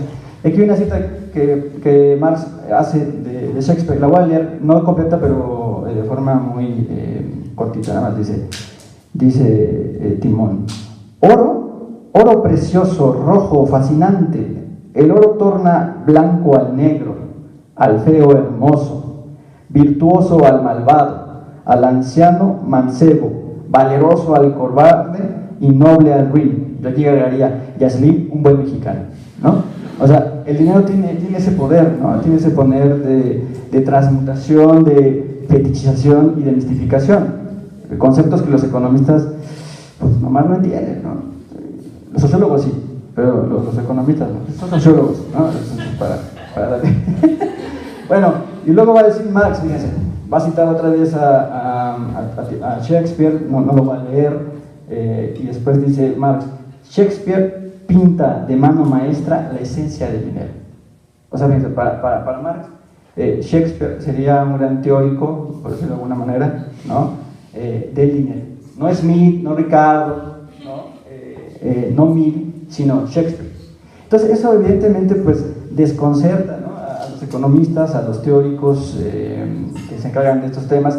Por supuesto que desconcertaría plenamente a un David Graeber, ¿no? Y su idea de la deuda, ¿no? Que, por mencionar a un teórico de la izquierda, ¿no? David Graeber se asume de izquierda, se asume teórico del movimiento Occupy, ¿no? Y que dice que, bueno, el dinero se genera como una deuda, que además es una idea, si no me recuerdo, más keynesiana, ¿no? Es ese punto. Bien, ¿de dónde vienen estas ideas? Es ese punto que yo quería como plantear un poco sobre la mesa y que van a decantar precisamente en la teoría que Robles y Roberto centran, que es que el capital es el sujeto, ¿no? ¿De dónde vienen estas ideas? Bueno, yo tendría que reconstruirles aquí cómo es que Marx comienza a construir ese gran proyecto que va a llamar Crítica de la Economía Política. No me va a cansar el tiempo, no lo voy a hacer, no se preocupen, ¿no? La idea sería remontarnos un poquito al año de 1843, ¿no? Cuando está ese muy joven Marx, como dice Marx Dussel, el de los pantalones cortos, ¿no? Que está trabajando de periodista, ¿no? Recordemos que Marx no es economista, gracias a Dios, ¿no? Afortunadamente no es economista. Marx era abogado, ¿no? Y luego hizo su tesis doctoral en filosofía, ¿sí? Y él se asumía como historiador incluso. Y cuando habla de él, dice, yo me dediqué a la filosofía y a la historia, así se definía él, ¿no?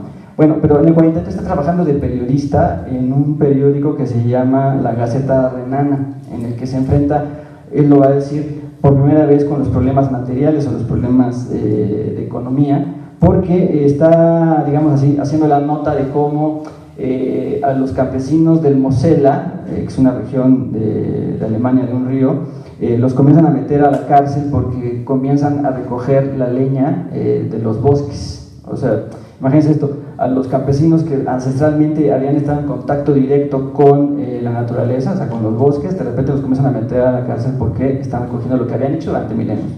Entonces Marx, digamos, da cuenta de esa nota, ¿no? Digamos así, Marx era un periodista, no de Televisa, sino era un periodista comprometido. Entonces comienza a dar cuenta de ese problema y dice, bueno, ahí por primera vez me saltaban los problemas económicos porque encontró que el problema de la leña ante todo era un problema material, era un problema de subsistencia, de cubrir las necesidades. Y entonces Marx confiesa que no sabía nada de economía y que tenía puras ideas, puras opiniones, ideas no en el sentido hegeliano, sino en el sentido laico, ¿no? O sea, tenían puras opiniones, puras representaciones, y entonces se puso a estudiar, dice Marx, se puso a estudiar economía. ¿Y qué encontramos cuando revisamos qué es lo que Marx se pone a estudiar en esos años? Y a mí me sorprende siempre ese punto, es que Marx no se pone a estudiar ni a Smith, ni a Ricardo, ni a Mill otra vez, ¿no? Sino que lo que se pone a estudiar en esos años, en 1843, que además acaba de casar, aparte de todo, acaba de contraer nupcias, bueno, lo que se pone a leer allí es la filosofía del derecho de Hegel. O sea, Marx, para aclararse cuestiones de economía, se pone a leer a Hegel. Lo mismo que hizo Mario Robles y Roberto Scorcia, ¿no? O sea, están recorriendo la misma ruta, ¿no? Entonces es bien interesante cómo Amari Garni, precisamente ella narra cómo en La luna de miel, ¿sí, no? Marx se lleva la ciencia de la lógica para leerla con su novia en La luna de miel. O sea, yo creo que uno hace eso y lo divorcian antes de La luna de miel, ¿no? Pero bueno, Marx lo hace, ¿no? Y bueno, finalmente con la discusión que va a emprender ahí con Hegel, que la voy a intentar resumir sumamente tosca, no sé si Iván va a estar con lo que voy a decir, pero lo que va a descubrir ahí Marx es que no es el Estado, ¿no? Que es lo que Marx está viendo de manera inmediata, que es lo que está metiendo a la cárcel a los campesinos del Mosela, ¿no? O sea, son las leyes, son los abogados, son la policía, es el aparato de Estado el que está encerrando a los campesinos del Mosela. Entonces Marx va a llegar a la conclusión a través de la discusión con Hegel de que no es el Estado el que determina la sociedad civil, sino que es la sociedad civil la que determina al Estado. O sea que desde el punto de vista de Hegel, claro, pasando por la crítica de Marx, Hegel está viendo las cosas de forma invertida. O sea, hay una inversión ahí, ¿no? Hegel no está entendiendo correctamente la relación sujeto-objeto, está pensando que el sujeto es el objeto y el objeto es el sujeto. Y entonces ahí Marx llega a la conclusión de que para poder entender correctamente la relación sujeto-objeto de la sociedad civil, no es necesario, es menester, va a decir literalmente, ¿no? Estudiar economía.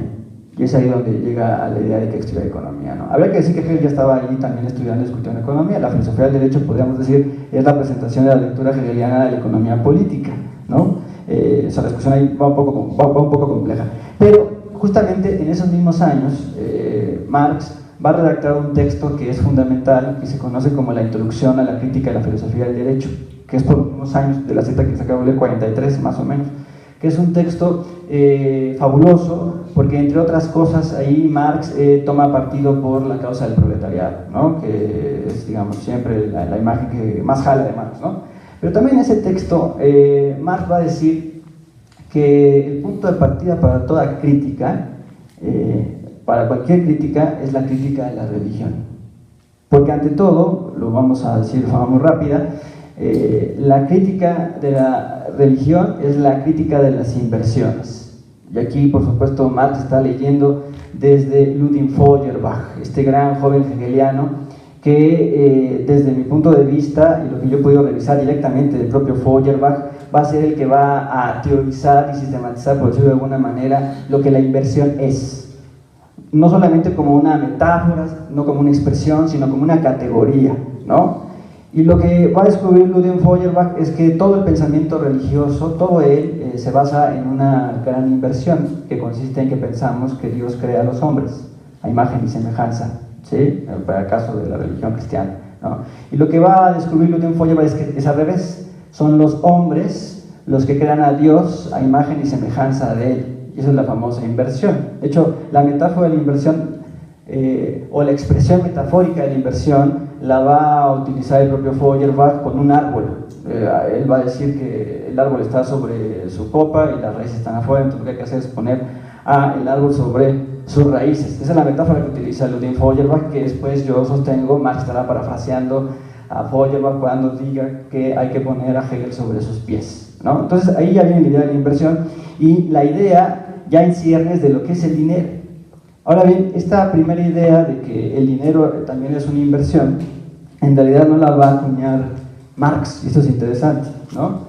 Habría que reconstruir toda la crítica de la economía política, o sea, todos los intentos, vamos a decirlo así, radicales por criticar a la sociedad civil desde la economía política, y ahí encontramos otros personajes que casi nunca se citan, que casi no se escuchan, pero que en su momento fueron importantes y que tuvieron influencia directa sobre Marx. Aquí me estoy refiriendo a un personaje ciertamente oscuro, que luego no va a tener muy buena fama, que se llama Moses Hess, ¿no? Moses Hess, que fue amigo de Marx, algunos dicen que fue su maestro, ¿no? Él le saquea a su maestro, ¿no? Ahí se encuentran algunas correspondencias, ¿no? Ciertamente Moses Hess es un joven hegeliano, un lector muy atento de Ludwig Feuerbach, que justamente en los mismos años del 43 que estamos refiriendo, escribe un texto que hasta donde sé no ha sido traducido al español, que se llama La esencia del dinero.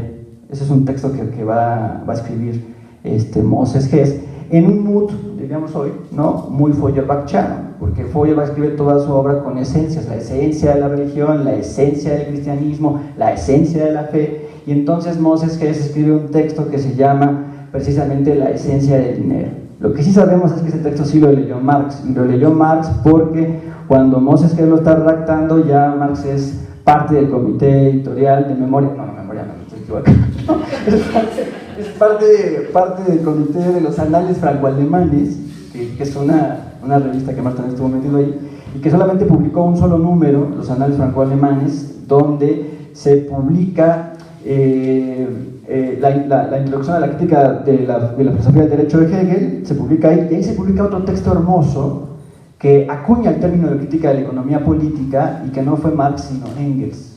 En esa misma revista se publica ese texto de Engels. Bien, el texto de Moses Hess, para ser corto, se iba a publicar en el primer número de los anales franco-alemanes, pero la edición cerró y entonces ya no pudo entrar a la publicación el texto de Moses Hess. Sabemos que Marx lo leyó porque él era editor, ¿no?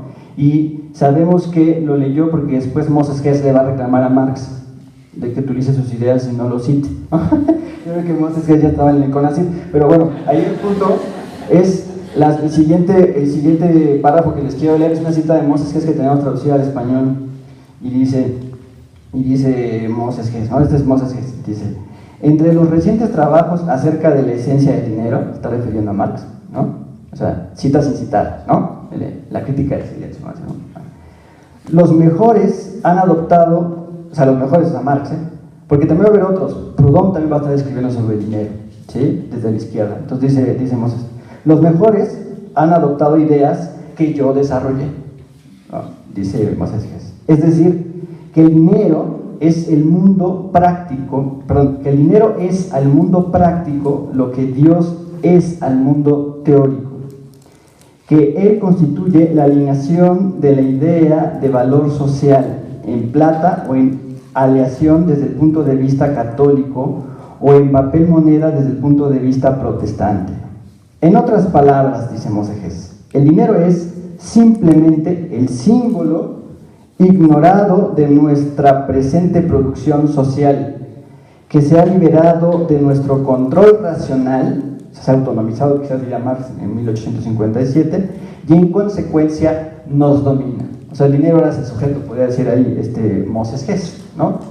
Bien, quizás Marx hubiese aplicado una de las máximas de Hegel, ¿no? No es importante quién lo dice, sino lo que se dice. Eso es lo importante realmente, ¿no?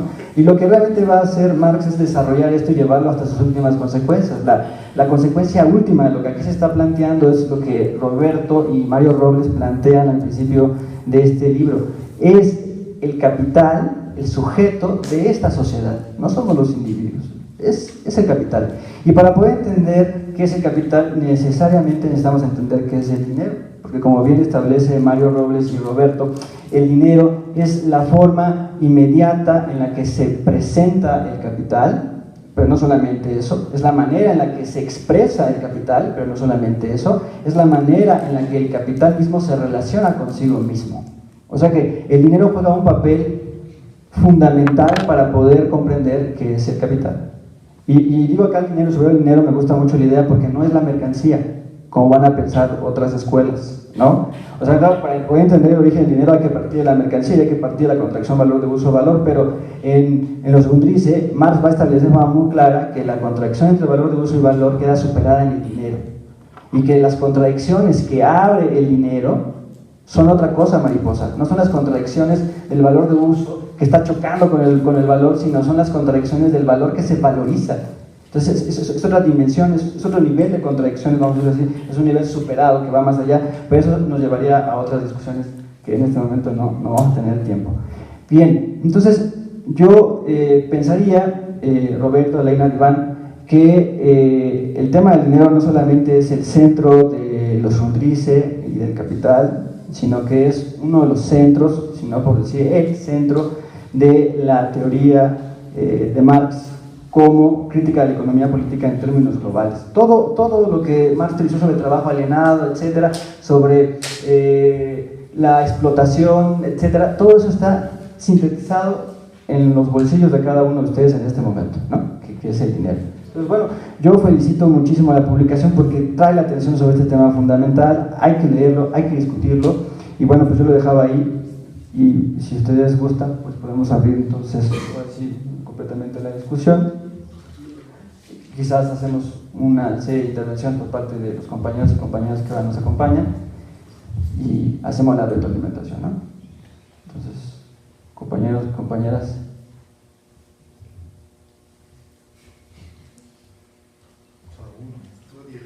¿Quién? No, ¿nadie? Los convencimos.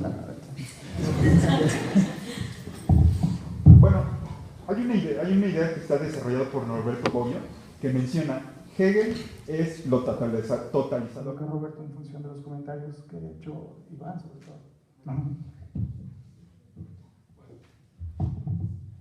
No, pues gracias a los tres por la dedicación a la obra Claro que sí me di cuenta que la leyeron, uno se da cuenta, ¿no? Tengo algunos comentaristas que claro, no lo han hecho. Muchas gracias a los tres por el tiempo dedicado. Hay comentarios algo complicados, hay cosas que estoy de acuerdo, otras en las que más bien entraríamos en debate, por ejemplo, el uso de las New Dialectics, que entenderíamos por esto, que entenderíamos por la relación Marx-Hegel, es una cosa que hay muchísimos libros, muchísimos textos dedicados justo a ver si hay una relación entre Marx y Hegel. Hay los dos extremos. Está la que dice, no, el joven Marx pues algo se metía y no es realmente importante. El joven Marx en realidad tiene todas las cosas ahí filosóficas que no nos son claras a nosotros, que después de la ideología alemana es el último texto del joven Marx para quien hace esta distinción, y que después de esta es el verdadero Marx científico. Esta es una versión althusserliana muy popular, pero también está la otra que en mi juicio es tan equivocada como la que acabo de mencionar, que es la homología total. Marx y Hegel, casi puedes decir, este es el ser, este es el ser, esta es la esencia, y va uno haciendo un esfuerzo de ping-pong exagerado y, en mi opinión, totalmente equivocado, por lo que implica, preguntaba Iván, ¿qué sería ser un hegeliano? Marx se había preguntado qué sería ser un marxista, y él contesta, yo soy marxista, ¿no? Este es básicamente el hecho de que, ¿quién sabe qué significaría ser marxista? ¿Quién sabe qué significaría ser hegeliano? En realidad, me parece que el respeto por Hegel, por parte de Marx, es latente. Como es un respeto por Ricardo, y como es un respeto por Smith, es decir, los grandes pensadores de la economía política son estos, y los mantiene en el teoría sobre el plusvalor, son los verdaderos, a los únicos que uno les llama vulgares. A la altura de Aristóteles, que es el que respeta, porque el mejor es Aristóteles para él, claramente está Shakespeare, está Mercader de Venecia, dos citas muy bonitas sobre eso. O sea, para Marx, Hegel es un tipo fundamental que, en su opinión, descubre el método científicamente correcto para algunos elementos. Quería señalar este punto porque uno no va por la vida con una bolsa de métodos, a lo que preguntaba Iván, ¿no? Dice, bueno, esto no es como un desarmador o un martillo. Tú vas con tu desarmador, tu martillo, y si tienes un clavo enfrente, no sacas el desarmador. Si sacas un tornillo, probablemente sí, porque puedes golpear, pero es decir, el tema no es que tú vayas ya preparado con tus métodos y dices, aquí te aplico el que yo quiero. El tema no es así de simple. La discusión metodológica está en que tú tienes que encontrar el método que corresponde al objeto que estás estudiando. Por eso creo que Marx no puede decir, solo agarró a Hegel y lo aplicó a otra cosa que le interesaba. Es decir, no puede ser así de sencillo, ¿sí? Porque justo eso violaría el principio de arranque de lo que es la dialéctica, que es, tú no puedes pensar que un objeto se va a desenvolver como se desenvolvieron otros. Hay muchos ejemplos. Es cierto que Marx ocupa el silogismo, está, pero si uno piensa dónde está el silogismo en la ciencia de la lógica, está bastante al final, avanzado. Y Marx tiene el silogismo, esta universidad en todos lados. Uno puede encontrar, usando esto, en cualquier pedazo del Capital, no es privativo de la parte final. Es cierto que tiene un montón de empalmes, de donde usa la Universidad para la Singularidad, pero que no se trata nada más de aplicar el método. Porque yo decía alguna vez en Buenos Aires, un total crítico de la metodología dialéctica dice, ustedes creen que pueden resolver todo, pero a ver, manden un cohete a la luna. No está pensando así. Esto no es la idea de discusión. La idea de discusión es cómo hay una totalidad que se desenvuelve. Y tú ponías hace rato un ejemplo, que es el desenvolvimiento del absoluto. Para Marx, es el desenvolvimiento del capital. Cómo se desenvuelve, cómo se desarrolla, cómo se presenta, cómo se autodetermina. Esta es un poco la idea que está acá. Y por eso, la metodología que inaugurara, en realidad no la inaugura Hegel, esto de la dialéctica tiene un montón de cosas anteriores, la tesis sobre Demócrito, sobre Epicuro, todo esto en una discusión previa a Hegel. Marx lo utiliza para ver el desenvolvimiento del capital, pero no lo aplica como el martillo que uno trae en la bolsa. Esto es un poco importante para mí señalar. De tal suerte que si yo voy a estudiar el automovimiento del capital, es cierto que tengo que entender su dimensión histórica. Yo decía hace rato, Marx dice que hay que estudiarlo con el fundamento histórico. En la miseria de la filosofía, ¿sí, verdad? Sí, porque los de Proudhon es la filosofía de la miseria. La miseria de la filosofía, Marx dice, uno no puede estudiar las categorías como históricamente son relevantes. Y refiere un ejemplo preciso. La renta era la categoría fundamental del sistema feudal. Yo, si fuera una construcción histórica, tendría que arrancar con la renta. Pero no es así, porque la renta no es una categoría que se puede explicar sin el capital antes. En el orden que hace Marx, la renta acaba, lo que conocemos actualmente, hasta el tomo 3. Y es así porque Marx requiere pasar por la capitalización y por la tasa de interés antes de poder explicar la renta. Entonces, la discusión del orden histórico y el orden lógico es una discusión también muy ardua, muy difícil, porque hay dos extremos. Porque dicen, Marx no hizo la historia, los capítulos que están ahí, la composición originaria, hay varios capítulos, pues nomás son ejemplos, ¿no? O sea, tú podrías quitar esos capítulos y leer todo lo demás sin problema. O está justo la otra versión extrema que dice, no, todo tiene que ser explicado con historia, todo va amarrado, hay un discurso paralelo. Me parece que la discusión está latente ahí. El punto donde sí es muy claro Marx es que uno no arranca por la manera en que la historia presentó las categorías. Es decir, la deuda existe en otros momentos, pero no es deuda capitalista. Ese es el punto. Y el error fundamental, lo señalaba Fer, es esta idea de periodizar el capital. Hay intentos muy peculiares, pero arranca con Engels. Engels dice el valor tiene milenios de existencia ya. Entonces, no es capitalista precisamente si hay una existencia. O hay discusiones donde, por ejemplo, el tomo 1 corresponde a la competencia perfecta, Ronald Mick era un estudioso fundamental, luego el tomo 2 y el tomo 3 es el imperialismo, que esta es un poco la discusión que uno puede hacer. Entonces, fácilmente tendría que decir, la teoría del valor no sirve hoy, que hay solo monopolios y hay cosas así. El punto es que la obra de Marx no se puede periodizar así. La obra de Marx responde a un momento histórico que se llama sistema capitalista. Esta es la cosa.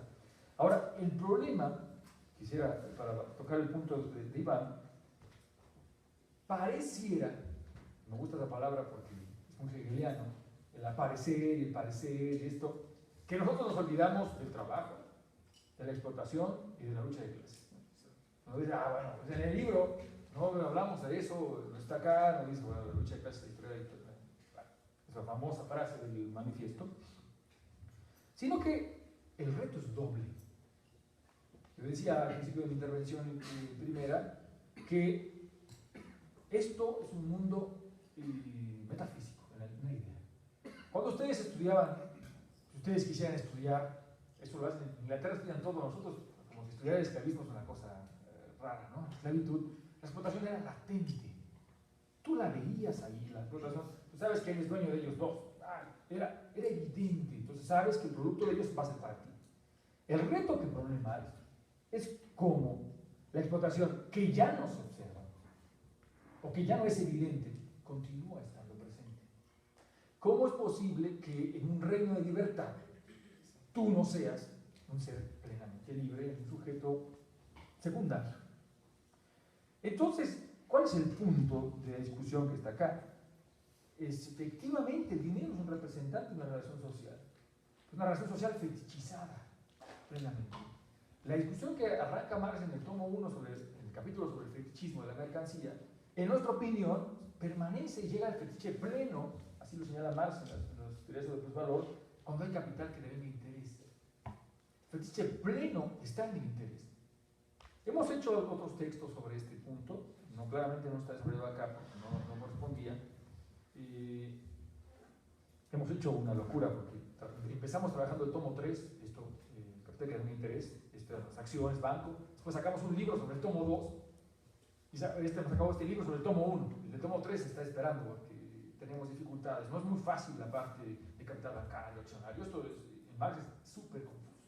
Bueno, la idea entonces es que no es que hayamos borrado la explotación, el tema justamente es que la explotación va manifestándose de formas que no las hace evidentes. Por ahí hay unas frases de Marx, no tengo la capacidad de recordar con precisión la página 14, pero dice, el dinero comienza a iluminar cosas, nos va, mira, esta es la relación así, y después las va velando. Esta es una locura que sucede. Marx habla en el tomo 1, la explotación está bien, y después, si tú llegas al tomo 3, ya ni está la explotación. En los Grundrisse mismo Marx dice, cuando el capitalista observa, él dice, pues la ganancia o el excedente es por todo lo que yo invertí, ¿no? Y además es mi salario, mi recompensa por un esfuerzo. Es decir, el fetichismo es una categoría fundamental para estudiar el sistema capitalista. Y nosotros creemos que justo el dinero, por ahí creo que Fer adelantaba ya algunas cosas, va dando la posibilidad de que la relación social se materialice, se hace concreta. Tú leíste esta frase, pero hay unas cartas además donde también le decía yo, el dinero que hace guapo. O sea, yo conocí esta frase a través de Humberto Eco, en este texto sobre la historia de la fealdad, una citota de Marx diciendo, pero la fealdad entonces no es una cuestión física, es una cuestión social. ¿Sí? Si tú tienes mucho dinero, acaban de ver a este cuate boxeador, Mayweather, que después la única batalla que tuvo real fue en otro lugar que no fue el ring. No me digan que es un tipo guapísimo, se va como con 14 chicas, este es un tema no lo digo con un sentido machista, es decir, la relación social se manifiesta en esto que decía Marx. El hombre que es feo, cuando tiene dinero se hace rico, se hace guapo. Dice, el hombre que no tiene una mano, con dinero, tiene 1000 brazos a su disposición. Este es el tipo de cosas que la relación social está hecha un objeto. ¿Por qué se llama el fetiche? Este es el punto clave de nuestra discusión que está acá. Cierto que hay una larguísima discusión sobre ideal y real. ¿Sí? Yo no estoy de la idea completa de que Hegel era un idealista. Pero es una idea que sí tenía Marx. Marx golpetea a Hegel todo el tiempo diciendo que Hegel era idealista, no entendía nada, no se había puesto real. Feuerbach es más avanzado en términos de lo que decía, que es la inversión. ¿Sí? Este ideal real, el texto de Roberto Fineschi, que no es este, sino un texto que se llama Marx y Hegel, habla justo de que Hegel no es un idealista como uno está acostumbrado a pensar, y que Marx hace muchas referencias idealistas. En los Grundrisse, que ya descartaba Dussel hace muchísimo tiempo antes de que Mario llegara con esta discusión, Dussel ya traía cosas en México, Dussel le propone una idea. Lo que hacemos en la teoría es una representación ideal de la realidad. ¿Sí? La realidad como producto de la mente. Es una frase riesgosa en Marx. Porque es decir, la mente crea la realidad. No, Marx dice, no. Cuando uno pasa al procesamiento, uno reconstruye la realidad a través de la mente. Esto es una discusión, porque cuando uno es muy purista hay que ir viendo que todos los autores tienen estas validades. Marx no es un tipo perfecto, ¿no? Era un genio, pero no era. Estudiaba de todo, como bien señalaba Fer. Marx, además de esta cosa, yo me imagino, ya vuelvo a comer, llevando a ustedes con su novia su ciencia de la lógica. Hay que entender que en esos tiempos, el viaje duraba un chorro de tiempo, ¿no? Pero Marx, cuando se enfermó, dice que leyó la lógica, pero cuando estaba aburrido de economía política, estudiaba cálculo. Marx tiene 900, depende de la edición, 900 a 1000 hojas, peleándose con nada más y nada menos, con Newton y Leibniz. La propuesta que hace Marx para corregir a Newton y Leibniz, que hacen mal, es la que ocupa Cantor después, para avanzar en la curación hoy es el análisis matemático. Marx estudiaba de todo, era contracrítico de Darwin, por ejemplo, le chocaba a Darwin. Es un tipo de otro nivel. Y claramente, para acabar mi comentario, todo esto es altamente chocante. Tú dijiste desconcertante, pero yo creo que es. Sé que es desconcertante, es que dices, no entiendo nada. No. La reacción de los colegas economistas, por lo básico, es qué odioso es esta cosa que está diciendo usted. ¿Cómo que hay un ser que yo no veo que me domina? Fíjense, porque es un tema importante. Es un autor del siglo XIX que está poniendo en jaque esta idea de la racionalidad absoluta y todopoderosa del Renacimiento. Este es un punto clave. Yo no quiero más que agradecer a todos, y la verdad es que lo clave siempre es aprender, y he aprendido muchísimo al lado de estos compañeros que están acompañándome acá, y bueno, pues invitarlos a criticar y a revisar la obra que traemos acá. Tengo uno de regalo, pero no sé cuál es el procedimiento adecuado, es como programa de radio. Hay uno uno acá, lo dejo y ustedes lo deciden en algún momento, porque, bueno, el que tenga 10 en el curso de economía política. Bueno, muchas gracias a todos y a ustedes. Pues, en realidad, o sea, son temas, como bien lo comenta Roberto, sobre el cual se ha escrito mucho, quizás a veces no se discutió lo suficiente, pero que están ahí presentes y que pues es también el gran mérito, ¿no?, de los autores de este libro y en general, digamos, de la producción que han venido haciendo durante los últimos años, de pues vincular, ¿no? En mi caso también me interesa esta relación y pues celebro con mucho gusto el intento que se está haciendo, ¿no? Entonces yo quisiera simplemente nuevamente agradecer también aquí a los presentes, de ustedes como público por estar aquí y bueno, pues gracias.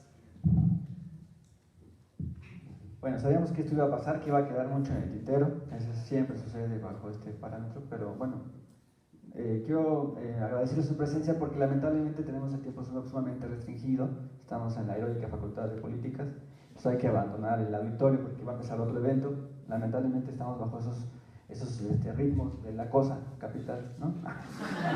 Bueno, entonces ruego mucho, me disculpen a los que no pudimos ampliar en la discusión, pero ya habrá otros espacios, habrá otros lugares donde nos encontremos nuevamente, porque la mejor manera de conmemorar, celebrar los 150 años del Capital de Marx es leerlo directamente. Yo ahí estoy de acuerdo completamente, hay que leerlo directamente. Ad fontes, decía acá el COSIC, directamente a las fuentes, y que, como decía Marx, cada quien piense por cuenta propia, ¿no? Bueno, si me regalas un segundo para hacer un último comercial.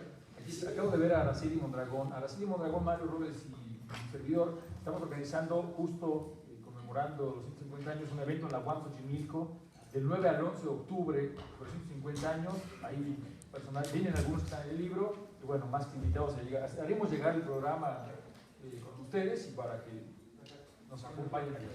Gracias.